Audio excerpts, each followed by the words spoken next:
But that is actually also the answer the First Minister gave to me last week when I asked for a plan to open schools fully. And then within 6 days, the government completely changed its position. Livelihoods are at risk too. Together with clarity and a timetable to reopen Scotland, we also need better guidance. As the Chief Operating Officer at Brewdog put it on BBC News Drive yesterday, there is a lack of certainty, there's a lack of a pathway, and there's a lack of communication. So it's not just dates the sector requires. If people are to have confidence to travel in Scotland, and if hospitality businesses are to have the confidence to open safely, then we need crystal clear advice from government setting out how to go about that. We can't have a repeat of the situation last week when pubs made preparations to open up outdoors, only to be told it was all off.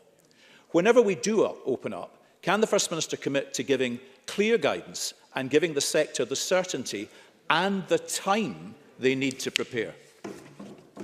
I not only will do that now, I did it in my opening remarks, and that is actually why you have to be careful and give notice of changes so that the guidance based on the best evidence can be put in place. Now, we're taking judgments. We are recognising that we live in an uncertain and changing situation. A global virus pandemic doesn't allow for certainties, unfortunately. I wish it did.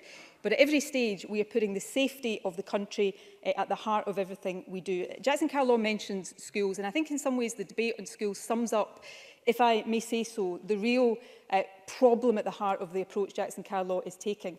When it looked like full-time education would not be safe for children, we developed a contingency.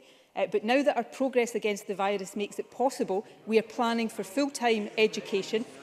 But we have a plan for a contingency should we need that, because there are no certainties with the virus. Now, the thing is, it turns out that's exactly what Jackson Carlaw asked us to do. 5 days after we published the blended learning plan, the Conservatives published a paper in Scotland called Coronavirus and Scotland's Schools. That was published on the 26th of May. It didn't demand the return of full-time education. Far from it. It called on us, and I quote, to commit to flexibility on what happens in August. It asked us to report monthly from August the 11th, on the continued need for blended learning. And then it said, only, and I'm quoting again, if evidence emerges that it would be safe to move faster to a full reopening, should we do so.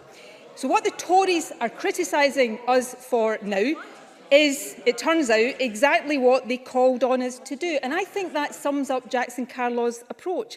It's not leadership. It's not putting the safety of kids and country first. It is, quite frankly, presiding officer, grubby political opportunism, and no serious person should be indulging in that at a time of national crisis. Jackson Carlaw. Well, I mean, it's a bit disappointing that the First Minister relies on pre-scripted abuse from her advisers at First Minister's questions. I think it's pretty clear what I asked the First Minister last week. Indeed, it's pretty clear what other leaders